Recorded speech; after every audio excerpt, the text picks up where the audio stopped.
Gloire à toi, Jésus-Christ. Tu es fidèle. Même quand nous sommes infidèles, toi, tu demeures fidèle. Tu n'as jamais changé. Tu es le même hier, aujourd'hui, éternellement. Nous te rendons toute la gloire. Merci, Jésus-Christ de Nazareth, notre Sauveur, notre Seigneur, qui a vaincu la mort, qui a anéanti la puissance de la mort, qui a anéanti celui qui détenait la puissance de la mort. Sois béni et glorifié pour la victoire que tu nous donnes. Merci pour ta gloire sur nos vies, ta gloire dans ton Église. Sois glorifié, sois exalté en toutes choses, Seigneur. Merci pour ta parole. Merci pour ta parole. La parole comme une épée, la parole comme un marteau qui brise le roc. La parole comme le feu qui consume tout ce qui n'est pas de ta gloire et qui nous affine, Seigneur, pour ta gloire. Sois béni au nom de Jésus pour ta parole. Merci, Seigneur, au nom de Jésus. Amen. Alléluia. Béni sois-tu, Seigneur. Merci, Jésus-Christ. Alléluia. Soyez bénis au nom de Jésus. Bonjour à tout le monde. Voilà, vous voyez ceux qui ont eu le courage de venir, voilà le soleil qui apparaît, n'est-ce pas? Alors, on nous a dit qu'il devait neiger, mais nous on a le soleil, on se déplace avec le soleil. Alléluia. Soyez bénis. Alors, sans plus tarder, on va lire un passage dans 1 Corinthiens chapitre 10, versets 31 à 33. Soit donc que vous mangiez, soit que vous buviez, soit que vous fassiez quelque autre chose, faites tout pour la gloire de Dieu. Ne soyez en scandale ni aux Grecs, ni aux Juifs, ni à l'Église de Dieu. De la même manière que moi aussi, je m'efforce en toutes choses de complaire à tous, cherchant non mon avantage, mais celui du plus grand nombre, afin qu'il soit sauvé. Que le Seigneur bénisse sa parole. Vous savez, cette année, c'est l'année de la transformation de gloire en gloire. Donc, nous devons toujours rester dans notre thème, la gloire de Dieu, dans la vie des uns et des autres. Nous devons être transformés. La transformation est très importante. Tu ne peux pas être un chrétien sans être transformé. Et c'est pourquoi on parle de conversion. Vous savez, sans transformation, on n'est pas chrétien. Le chrétien, c'est celui qui est transformé, qui a une nouvelle vie. Alléluia. C'est pourquoi la Bible parle de conversion. La dernière fois, je suis venu du Canada avec des dollars canadiens. Ça est dans ma poche encore. Je ne peux même pas dépenser. Parce que si je dois dépenser ici, qu'est-ce que je dois faire? Je dois faire quoi? Je dois les convertir en dollars US américains. Et quand je convertis, il n'y a rien de dollar canadien qui sera dessus. Parce que le dollar canadien que j'ai reçu là, il y a la tête de la reine qui est morte là depuis, là, sa tête est dessus. Mais le dollar américain ici, il n'y a pas la tête de la reine. Donc, tout est nouveau. C'est ça la transformation.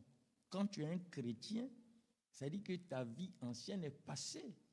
Toutes choses sont devenues nouvelles. C'est pour ça qu'on dit la nouvelle créature. Tu ne peux pas être un chrétien et rester toujours la même personne. Alléluia. Donc, il doit avoir cette quoi? Transformation. Donc, cette année, nous sommes appelés à être transformés de gloire en gloire. La transformation, c'est la gloire. Alléluia. C'est la gloire de Dieu qui doit être sur nous. Jésus nous a donné sa gloire. Alors, cette gloire doit être contemplée par tous. Parce que quand Jésus était venu, on a contemplé sa gloire. Une gloire comme celle du Fils unique venu du Père. Il faut que la gloire de Dieu soit contemplée. quand on te voit, on doit contempler la gloire de Dieu sur ta vie. Alléluia. Alors, dans ce passage, l'apôtre Paul, on trouve ici, dans ce verset, un principe qui gouverne les actions de Paul dans ses relations avec les autres.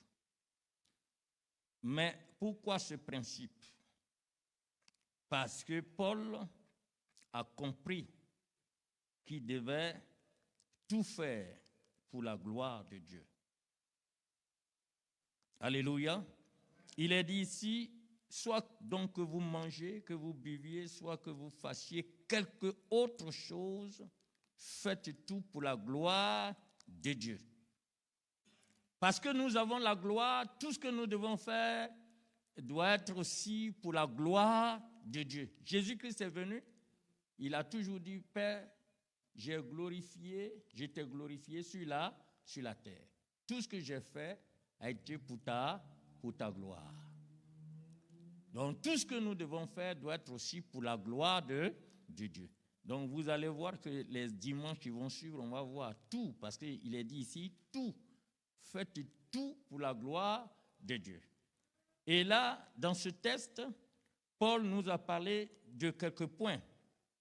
Ici, toute chose pour la gloire de Dieu. Et il a dit, au verset 32, de ne pas scandaliser les Juifs, les Grecs ou l'Église de Dieu. Il dit ici, ne soyez pas en scandale ni aux Grecs, ni aux Juifs, ni à l'Église de Dieu. Celui qui, on doit tout faire pour la gloire de Dieu. Évitez de scandaliser. Quand il parle de Grecs, c'est ceux qui ne sont pas convertis. Les Juifs, ça, vous savez. Et l'Église de Christ. Donc, toutes ces catégories de personnes, tu dois tout faire pour la gloire de Dieu. Éviter de scandaliser. Nous allons rentrer dans les détails. Et l'autre point dit, pourquoi il fait ça?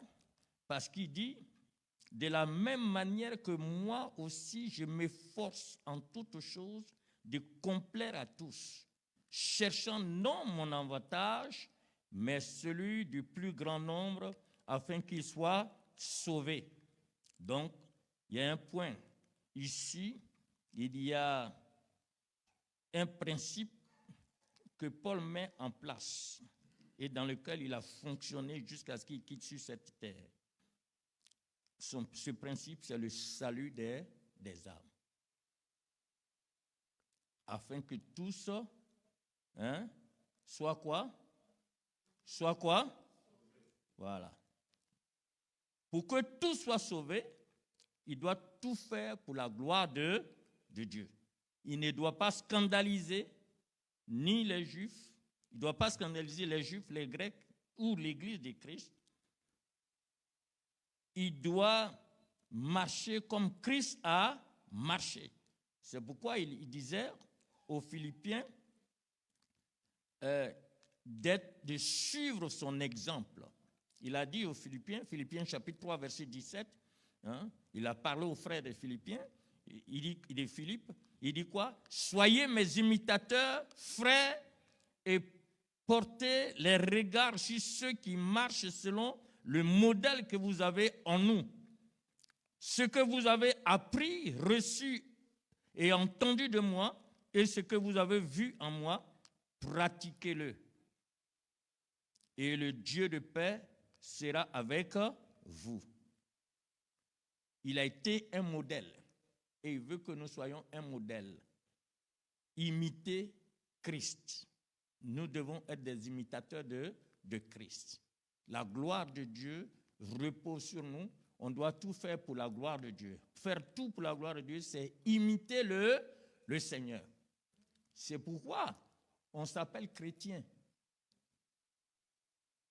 Si tu n'es pas prêt à imiter le Seigneur, il ne faut pas dire que tu es chrétien. Parce que chrétien, la racine, c'est Christ. Ça veut dire que tu es petit. Petit quoi? Petit Christ.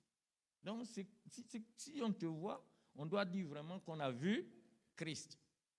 C'est pourquoi l'apôtre Paul nous exhorte ici à tout faire pour la gloire de Dieu. Parce que la gloire de Dieu est sur nous. Donc nous devons donc faire tout pour sa gloire. Il ne faut pas être privé de la gloire de Dieu. On peut être privé de la gloire de Dieu. On peut être déchu de la gloire de Dieu. Vous voyez? Et donc, il faut faire attention pour éviter d'être déchu de la gloire de Dieu. Romains 3, 23 nous dit quoi? Qu'est-ce qui nous amène à la déchéance de la gloire de Dieu? C'est quoi? Romains 3, 23. Alors, vous avez vu au tableau, on dit quoi? Et quoi? Répétez encore. Car qu'est-ce qui nous prive de la gloire de Dieu? C'est la véritable définition du péché. Le péché, c'est ce qui prive de la gloire de Dieu. Et c'est pourquoi tu dois tout faire pour la gloire de Dieu. Il faut éviter le péché dans ta vie. Parce que souvent, on ne comprend pas. C'est vrai que le péché, c'est la transgression de la loi de Dieu. La transgression de la loi de Dieu, c'est ce qu'on appelle le péché par commission. Vous voyez?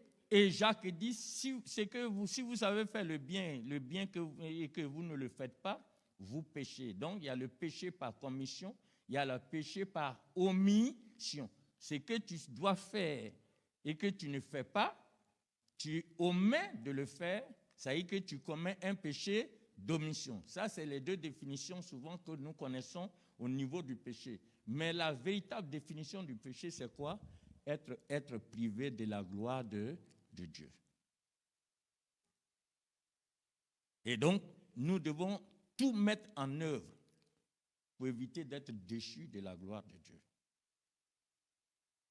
Et c'est pourquoi Paul nous exhorte ici à tout faire pour la gloire de Dieu. Alléluia. Et l'objectif, c'est quoi? C'est que tous soient sauvés.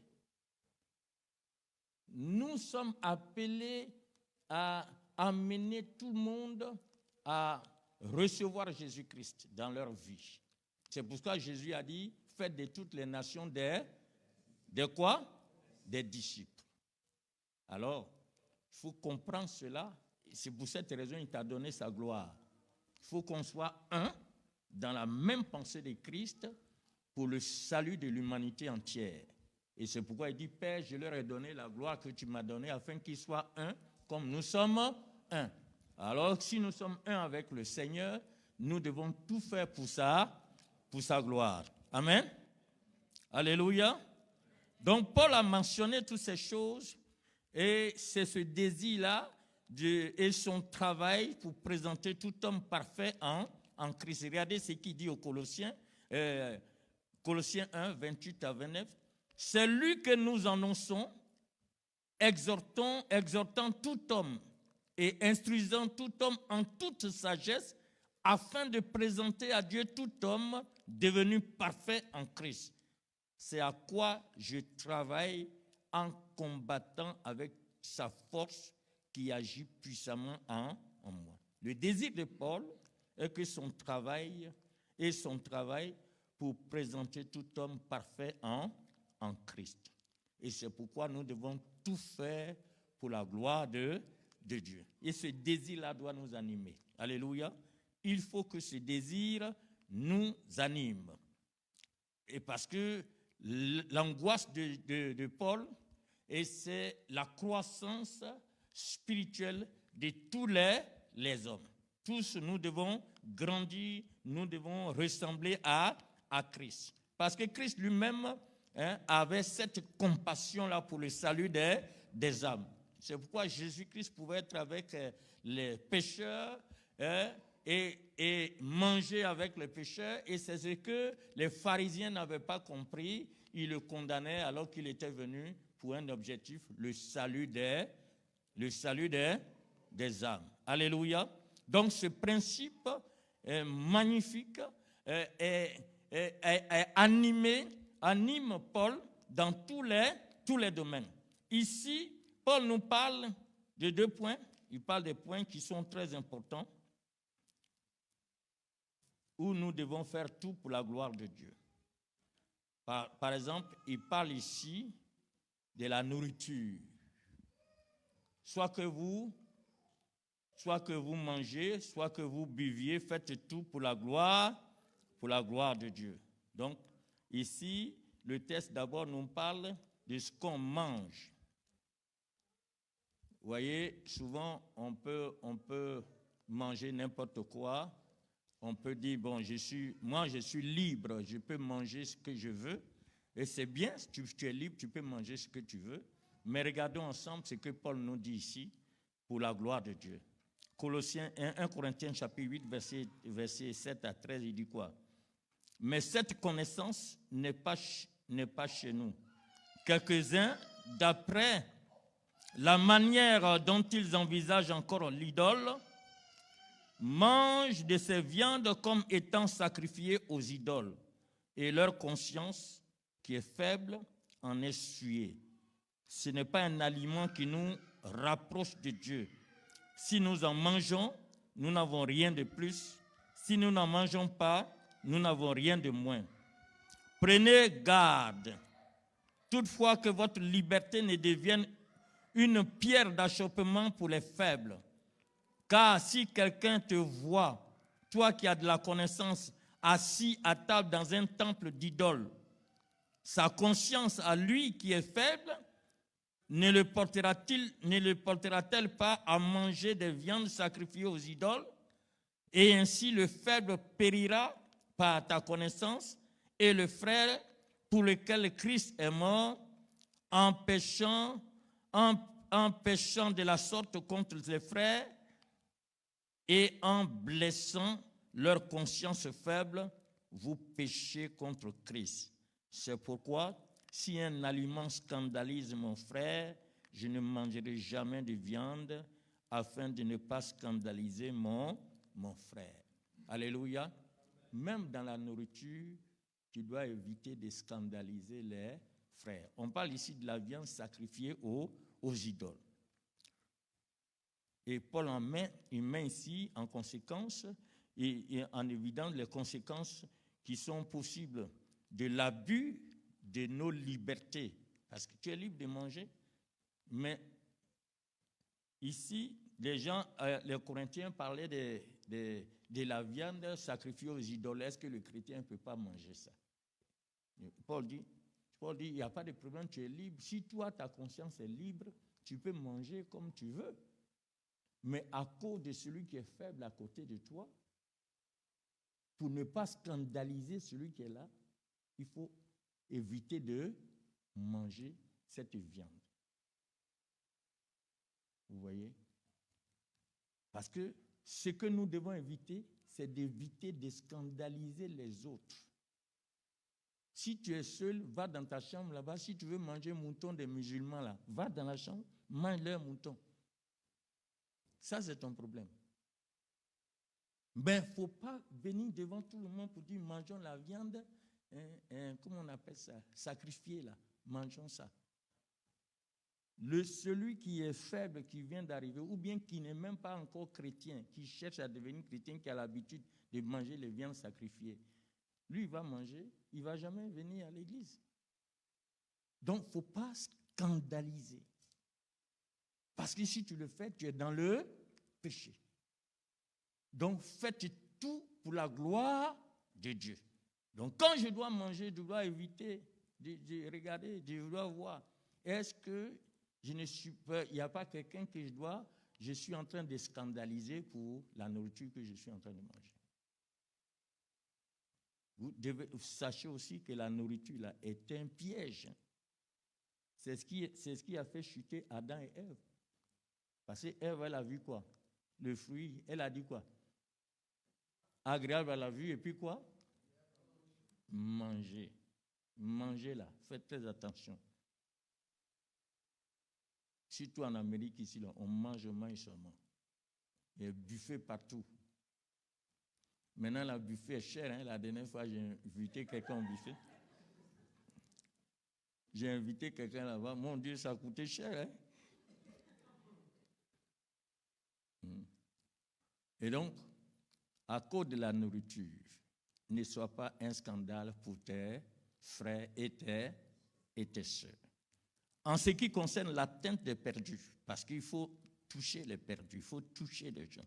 1 Corinthiens chapitre 9, verset 19 à 21 dit, « Car bien que je sois libre à l'égard de tous, je me suis rendu le serviteur de tous afin de gagner le plus grand nombre. » Vous voyez? Avec les Juifs, j'ai été comme Juif afin de gagner les Juifs. Avec ceux qui sont sous la loi, comme sous la loi, quoique je ne sois pas moi-même sous la loi, afin de gagner ceux qui sont sous la loi. Avec ceux qui sont sans la loi, comme sans la loi, quoique je ne sois pas sans la loi de Dieu, étant sous la loi de Christ, afin de gagner ceux qui sont sans la loi. J'ai été faible avec les faibles, afin de gagner les faibles. Je me suis fait tout à tous, afin de sauver de toute manière quelques-uns. Amen. Le principe de Paul était clair, le salut de tout le monde. Donc, il s'est fait serviteur des autres, afin de faire quoi? De sauver. Faites tout pour la gloire de Dieu. C'est comme ça que Paul nous dit. Pour faire tout pour la gloire, il faut te faire serviteur de tous, pour les gagner à Christ. Quand tu sers quelqu'un, il faut que dans ta pensée, en servant, il faut que la personne voit ton modèle, ton exemple, et soit gagnée. Le salut de tous doit nous animer. Et ça doit être le principe du chrétien qui veut voir la gloire de Dieu se manifester tous les jours dans sa vie. Alléluia. La preuve était là. Jésus il a laissé toute sa gloire pour descendre sur la terre, pour le salut de nous tous. Et il a demandé au Père, glorifie-moi de la gloire que j'avais auprès de éclaire-toi. Quand il a fini sa mission. Vous voyez? Donc, le salut des souffles. Encore une fois, Paul a appliqué son principe ici. Ne pas chercher son propre intérêt, mais chercher l'intérêt des autres pour le salut, pour leur salut. Alors, ici, il parle encore en ce qui concerne les faibles. Non seulement on doit gagner les âmes, mais on doit aussi, à l'église, il y a des faibles. Et donc, on doit s'efforcer de ne pas être une pierre d'achoppement pour les frères et les sœurs. Vous voyez, c'est pour ça que beaucoup veillent, tout le monde veille sur la conduite du pasteur, le couple pastoral, les anciens et tout ça. Pourquoi? C'est pour être fortifié, parce qu'on veut savoir qui nous dirige vraiment. Est-ce que c'est des vrais chrétiens ou bien est-ce que c'est des vrais pasteurs? Tu veilles. Hein? Vous voyez? Et si tu es animé par cet esprit, ce principe, partout où tu te trouveras, tu dois toujours faire attention. Tout ce que tu dois faire doit être pour la gloire de Dieu. Vous voyez? C'est dangereux quand tu te dis que tu es chrétien, et surtout quand tu es dirigeant tu diriges l'église, tu es ancien, tu es responsable dans l'église. C'est très dangereux si tu n'as pas un bon comportement. Parce que partout où tu vas, tu es suivi. Je vais vous dire, j'étais à Abidjan un jour, je suis allé à Abidjan, je suis entré dans un magasin. Et puis, je commence à chercher à acheter les choses dans le caddie.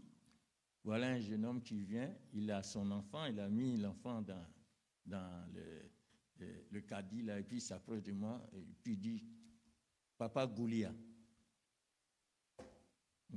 Je le regarde, c'est un jeune homme, je ne l'ai jamais vu.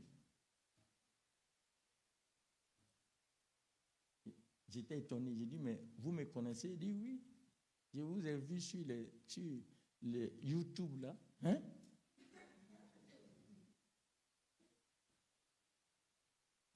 Imaginez, je suis à Abidjan, je ne suis même pas ici.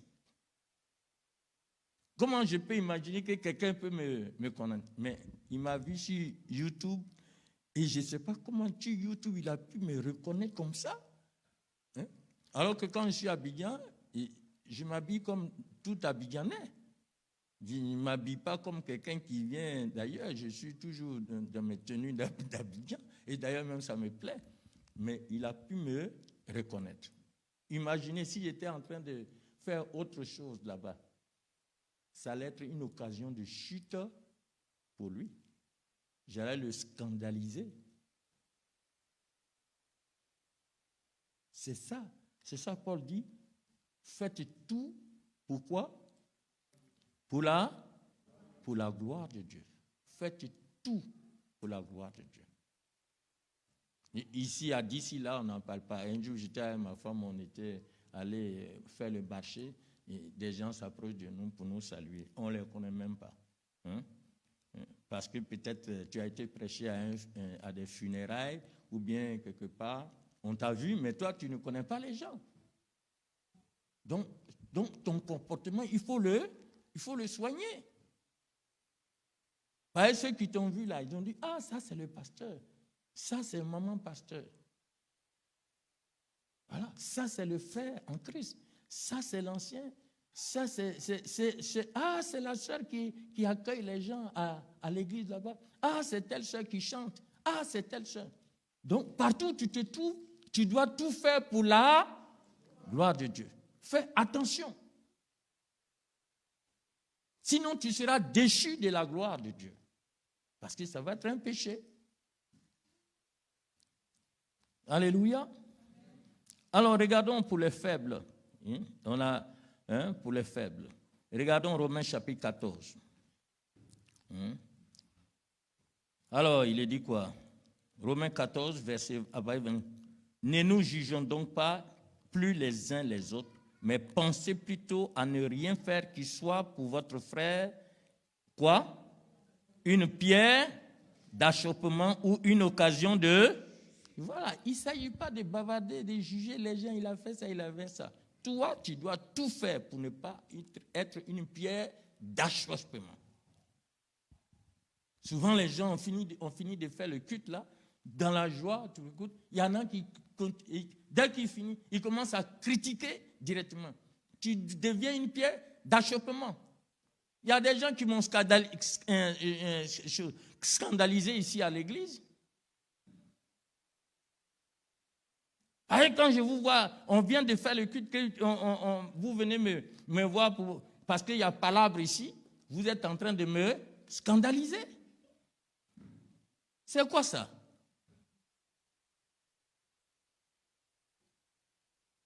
Nous devons tout faire pour la gloire de Dieu. Il faut éviter de scandaliser les gens. Vous ne savez pas que vous scandalisez aussi les pasteurs? La prochaine fois que tu vas me scandaliser, je vais te dire que tu me scandalises. Comme ça, tu vas bien comprendre.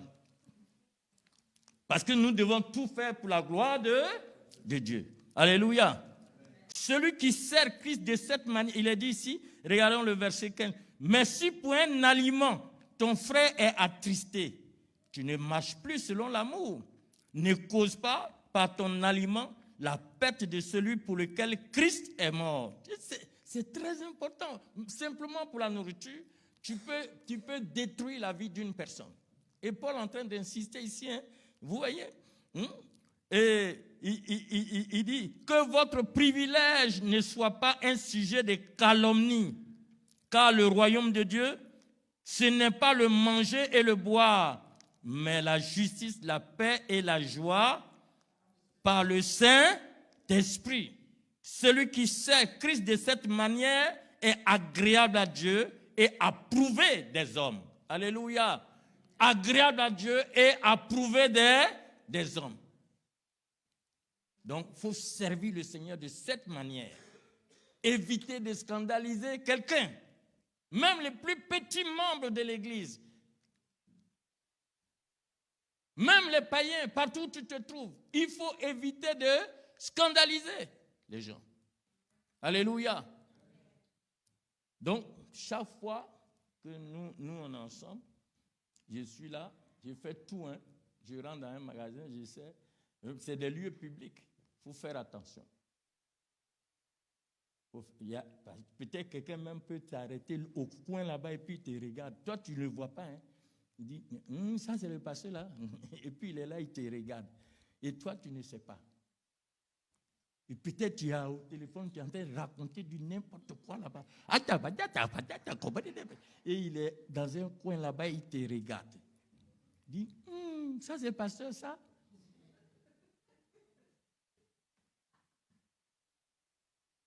Tu es en train, quand il dit, ça c'est le pasteur ça, ça veut dire qu'il est déjà scandalisé. Et ils sont nombreux qui scandalisent les enfants de Dieu. Je ne parle pas des réseaux sociaux, alors là, c'est plus grave maintenant. Les gens, ils se disent, pasteur, mais tout ce qui sort de leur bouche, là, c'est pire même que ce qui sort de la bouche d'un païen. Et ils disent, ils sont pasteurs. Ils ont pris des fétiches partout pour faire tomber les gens.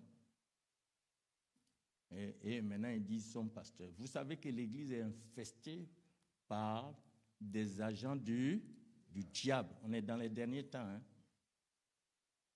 Je vous ai toujours dit ici qu'on a prié même de des gens qui ont été dans les eaux là-bas, hein, au Bénin, rentrés, faire des contrats avec les sirènes des eaux. Ils sortis avec des marques, tout ça, pour faire des miracles, des faux miracles, des faux prodiges, hein, pour séduire les gens. Et ces gens-là, souvent, on les voit, et puis, si tu te prosternes devant lui, et puis il met sa tête, sa main sur toi, là, toi, tu es foutu. Tu ramasses un esprit des eaux. Il y en a qui vont à Ouida, ils prennent les esprits des serpents. Il faut tout faire pour la gloire du Seigneur. Nous devons nous efforcer pour ne pas être une pierre d'achoppement pour un frère et pour une sœur. Alléluia. Ça encore, c'est le principe. Alléluia. Ne pas chercher son propre intérêt, mais chercher l'intérêt des autres. C'est ce que ça veut dire. Moi, c'est pas parce que j'ai un privilège, je dois faire ce que je veux. Non, non, non. À cause de l'autre, je m'abstiens. Amen. Alléluia. Continuons. Vous voyez, Paul a expliqué ces choses aux frères de Rome, aux frères de Corinthe, aux frères de Galatie. Tu sais, dans les églises, les épîtres, les églises, il a parlé. Regardez aux frères de Rome, qu'est-ce qu'il a dit? Dans Romains 15, versets 1 à 3, il dit, nous qui sommes forts, nous devons supporter les faiblesses de ceux qui ne le sont pas et ne pas nous complaire en nous-mêmes. Que chacun de nous complaise au prochain pour ce qui est bien en vue de l'édification. Car Christ ne s'est point complu en lui-même, mais selon qu'il est écrit, les outrages de ceux qui t'insultent sont tombés sur moi. Donc les forts doivent supporter les scrupules des faibles. Si tu sais que tu es fort et que l'autre est encore faible, il faut supporter. Parce que tout le monde n'est pas fort. Donc quand tu es à l'église, que toi tu es fort, toi tu connais, c'est bien. Mais s'il y a un faible, supporte pour que lui aussi devienne fort demain. C'est ton frère. Je vous ai dit ici, on est liés par le sang de Jésus. Nous sommes les frères et les sœurs du sang. Parce que les chrétiens commettent des graves erreurs. Ils peuvent supporter leur frère de sang dans la chair, mais ils ne peuvent pas supporter leur frère de sang dans l'esprit, en Christ. Or, le frère de sang que toi tu supportes dans la chair, là, lui peut te tuer même, comme il veut. Mais le frère de sang en Christ ne peut pas venir te tuer. Lui, il va vivre éternellement avec toi. Quand vous allez partir, on va tous partir, on va se retrouver là-bas. Mais nos frères de sang dans la chair, s'ils ne sont pas convertis, on ne va pas les retrouver là-bas. Vous comprenez? C'est pourquoi la vraie famille, ta vraie famille, c'est l'Église. Il faut que tu sois véritablement engagé dans la maison de Dieu. C'est ici ta famille. Parce qu'il y a des gens, même parmi nous ici, il y a certains qui ne parlent même pas avec leurs frères de sang. Ou bien les frères de sang, leurs frères de sang qui ne sont pas convertis, ils disent qu'ils ne veulent même pas les voir. Et ils travaillent même à ce qu'ils meurent. Ou bien vous n'avez jamais vu ça? Hein? Les frères de sang, dans la chair. Mais tes frères de sang dans le Seigneur, le sang de Jésus qui est la nouvelle alliance dans laquelle tu te trouves. C'est pourquoi on doit s'aimer les uns les autres. On doit s'attacher, on doit se soutenir les uns les autres. Si quelqu'un est faible, on doit tout faire pour qu'il devienne fort et que nous soyons victorieux. Alléluia. Que Christ soit glorifié.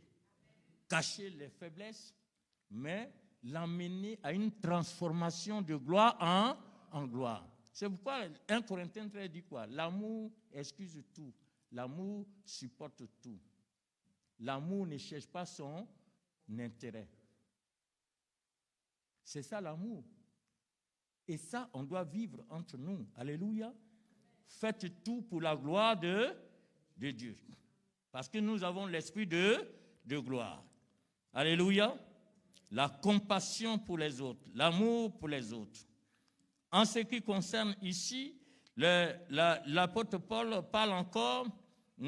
Alors, il faut chercher à complaire, à plaire à notre prochain, pas parce que nous voulons être félicités par lui, mais pour son salut. Quand tu es au travail et que tu ne parles même pas, parce qu'aujourd'hui même on dit de ne même plus parler de Jésus au travail. Le diable, il sait que l'évangélisation va transformer le monde. Donc, ce qu'il met en œuvre, c'est d'empêcher les gens de parler de Jésus. On dit non, tu es au travail ici, là, on ne parle pas de Jésus. Quand je travaillais, un jour, le Seigneur m'a poussé à faire j'ai fait combien de jours là? 10 jours de prière, 10 jours. Je me suis retiré, je n'ai pas, parce que je vais jeûner, donc je ne peux pas dire à mon patron que je vais jeûner. Je suis parti sans avertir parce que j'ai été poussé par l'Esprit de Dieu. J'ai pris 10 jours de jeûne et puis je suis revenu. Dès que je suis arrivé, mes collègues ont dit, toi, c'est fini, toi, ça, pour toi, là, tu étais où? Et c'est là que je leur ai dit, non, mais moi, je suis allé prier. Hein? Tu es allé prier? Ben, dis-donc, le patron, il t'attend du pied ferme ici. Et quand je l'ai vu entrer, je n'ai même pas attendu qu'il m'appelle. Je suis entré là, dans son bureau. Il dit, mais tu étais où? On t'a vu? On ne t'a pas vu là. Pendant 10 jours. J'ai dit oui. Mais j'étais allé prier. Et puis j'ai prié pour vous. Hein? Il dit, hein? Tu as prié pour moi? J'ai dit oui. J'ai prié pour vous, pour que, voilà, notre entreprise là, ça marche. Et que Dieu soit aussi, il puisse contrôler celui-là. Et il était là maintenant, il secouait, et sa chaise là, il tournait. Il dit, oh bon, tu as prié, hein? J'ai dit oui. L'affaire est terminée, hein? Il ne m'a plus rien dit. Hein? J'ai dit, j'ai prié pour lui. Il y a des gens, ils aiment la prière. Alléluia. Comme j'ai dit, j'ai prié et puis j'ai parlé de l'intérêt de l'entreprise. Alors, il a compris que c'est vrai, j'étais absent. Mais j'ai dit, je ne vous ai rien dit parce que quand tu vas jeûner, la Bible dit, je n'ai pas dit aux gens que tu vas jeûner. C'est pour ça que je l'ai fait. Mais je n'ai pas manqué de prier pour vous. Dieu, il faut continuer. Hein. Prie pour nous. Hein. Prie pour nous. Donc, cette affaire est terminée. Il faut tout faire pour la gloire de Dieu. Au travail, faites tout pour la gloire de Dieu. Alléluia. Bon, je veux terminer ici. Regardez, l'apôtre Paul, il a été clair. Il a parlé donc aux Éphésiens, il a parlé surtout aux Romains, il a parlé aux Corinthiens. Corinthiens 10, 23, 24, il dit, tout est permis, mais tout n'est pas utile. Tout est permis, mais tout n'édifie pas. Que personne ne cherche son propre intérêt, mais que chacun cherche celui d'autrui. ce qui peut édifier. Mets-toi dans la pensée. En tant que chrétien, c'est vrai que tu es libre, tout est permis, mais tout n'édifie pas. C'est ce qui édifie là que tu dois dire. Même si c'est des paroles que tu dois prononcer, il faut dire ce qui peut édifier les gens, qui peut faire du bien. Alléluia. À ceux de Galates, la Galatie, il dit, Galates chapitre 5, verset 1, et puis le verset 13 dit, « C'est pour la liberté que Christ nous a affranchis. Demeurez donc fermes et ne vous laissez pas mettre de nouveau sous le joug de la servitude. » Le verset 13, il dit, « Frères, vous avez été appelés à la liberté. Seulement ne faites pas de cette liberté un prétexte pour vivre selon la chair. Mais rendez-vous par la charité serviteurs les uns les autres. » Alléluia. Voilà. Donc, il est nécessaire de comprendre ces choses. Et en plus de la nourriture, mais le Seigneur a parlé aussi de la boisson. Voilà, de ce que nous buvons. Il y a des gens qui aiment toujours faire des... comment on appelle, des débats. Est-ce que je dois boire? Est-ce que le chrétien doit boire? Est-ce que le chrétien ne doit pas boire? On parle de vin. Le vin, est-ce que je ne dois pas boire le vin? Je dois boire le vin. Moi, ça, ce n'est pas mon problème. Qu'est-ce qui peut édifier les gens? Moi, j'étais soulard avant de devenir chrétien. Fréquenter les boîtes de nuit, j'ai fait des concours de comment on appelle, non, c'est l'alcool même, l'alcool. On met ça dans les trucs et puis tu dois boire jusqu'à finir. Et j'ai échoué, ça n'a pas marché, mais il y a eu des champions. Mais il y a Koutoukou, voilà, concours de Koutoukou. Une boisson en Côte d'Ivoire, on appelle ça Koutoukou. C'est alcool illimité. J'ai un ami là, on est partis ensemble. Un jour, je n'étais pas encore chrétien, on est partis. Il dit que lui, il est fort. Donc, on a le Koutoukou qui sort de l'usine, chaud là. Il dit que lui, il peut boire. Bon, moi, j'ai envoyé, mon cousin nous a envoyé à la maison. Et on est resté à deux. Et qu'est-ce qu'il a fait? Il dit que lui, il peut boire ça. J'ai dit, on met un peu d'eau dedans. Lui, il dit, non, mais toi, tu connais rien. Toi, ça, moi, je suis habitué. Je l'ai laissé. Il a pris un verre. Il a rempli le verre. Du coup, il a pris. Deuxième, quand il était arrêté à la moitié, il est tombé. Nous sommes deux à la maison. Il est tombé maintenant. Voilà, je me dis, mais comme enfant de quelqu'un est tombé ici, je vais faire quoi maintenant? Et j'étais obligé de le prendre, l'attraper, l'emmener sous la douche là-bas. Parce qu'il fallait ouvrir le robinet. Parce que je ne sais pas quoi faire, il est tombé. Et donc j'ai ouvert l'eau là. Ça a coulé sur lui jusqu'à un certain moment. Il a ouvert les yeux, dit gloire au Seigneur, merci Seigneur. Et j'étais obligé de laver ses habits là, les faire sécher. Tu regardais du travail comme ça. Parce que après, ses frères c'était nos voisins. J'étais obligé de cacher ses habits parce qu'ils sont venus de voir où leur frère. Puis on est toujours ensemble. J'étais en train de mentir du tout. Je ne sais pas où il est parti. Il était venu ici, mais il est parti. Mais il était dedans, en train de dormir. Je ne sais pas s'il est encore mort ou bien quoi. J'ai lavé les habits. Vous voyez? Donc, ces choses comme ça, ces gens comme ça, là, s'ils se convertissent, ils arrivent dans le Seigneur. Et puis, ils viennent chez moi. Et moi, je vais dire non. De toute façon, il n'y a pas de problème. Je prends du vin. Je prends de l'alcool encore. Je peux dire, la Bible dit on n'a qu'à boire un peu. Je ne sais même pas où ils ont vu leur verset là. On n'a qu'à boire un peu. Or, ce que Paul a dit à Timothée, ce n'est pas ça. À cause de ses fréquentes indigestions, il doit prendre un peu de vin. Maintenant, là, c'est devenu, les gens sont des grands prêcheurs maintenant dans ça. Non, tu peux prendre du vin parce qu'il y a chose. Alors que le verset dit à cause de tes fréquentes indigestions. Donc c'est une prescription médicale. Si c'est le médecin qui te dit de boire, il n'y a pas de problème parce qu'il y a un problème, il t'a consulté. Mais ça devient un problème. Alléluia. Nous devons tout faire pour ne pas que nous soyons une occasion de chute. Donc le verset nous dit soit donc que vous mangiez, soit que vous buviez, soit que vous fassiez quelque autre chose. Faites tout pour la gloire de Dieu. Ne soyez en scandale ni aux Grecs, c'est-à-dire aux païens, ni aux Juifs, ni à l'église de Dieu. De la même manière que moi, je m'efforce en toutes choses de complaire à tous. Donc, efforçons-nous, alléluia, en toutes choses, à glorifier notre Dieu. Amen. Ne cherchons pas notre propre intérêt, notre propre profit. Cherchons l'intérêt du Seigneur, l'intérêt de tous. On va se lever pour prier. Alléluia. Faites tout. Pourquoi? Pour la gloire de Dieu. Faites tout pour la gloire de Dieu. Donc, ne rentrez pas dans les débats de manger, de boire. Ne rentrez pas dans ces débats-là.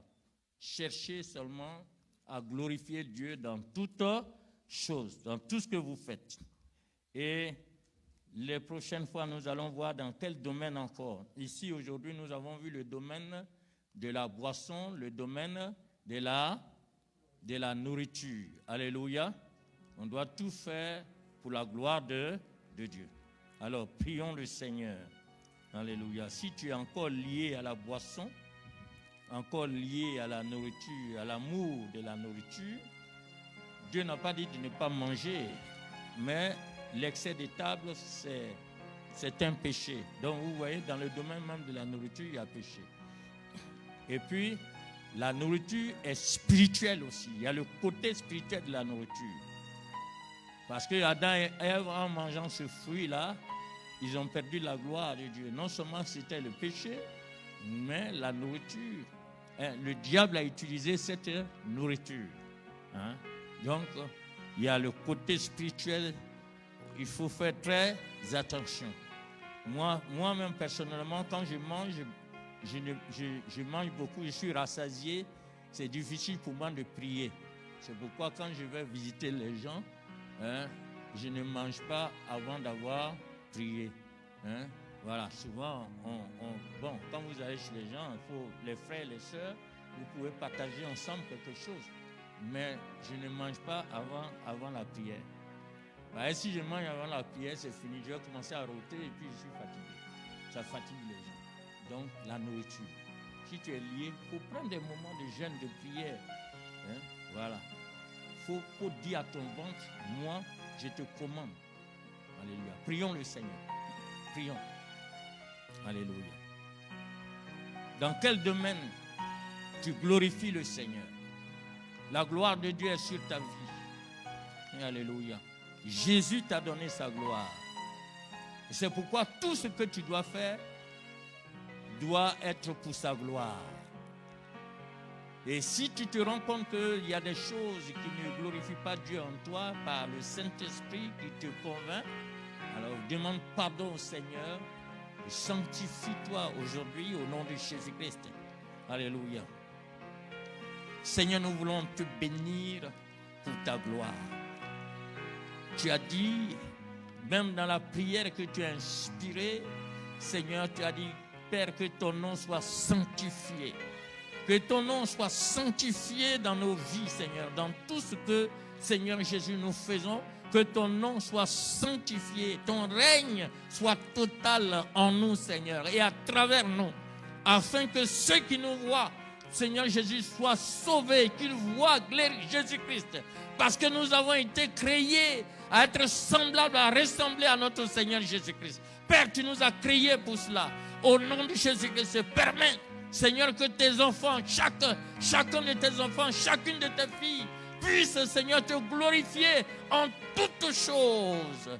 Que tout se fasse pour ta gloire dans chaque domaine, dans notre vie conjugale, dans notre vie professionnelle, dans notre vie spirituelle, dans notre vie matérielle et financière. Que tout soit pour ta gloire. Au nom de Jésus-Christ, tout ce qui ne te glorifie pas soit détruit, soit anéanti dans nos vies. Au nom de Jésus-Christ, glorifie ton nom, Seigneur, et bénis tes enfants. Bénis ton Église. Merci, Seigneur, au nom de Jésus. Amen. Soyez bénis au nom de Jésus. Faites tout pour la gloire de... Alléluia.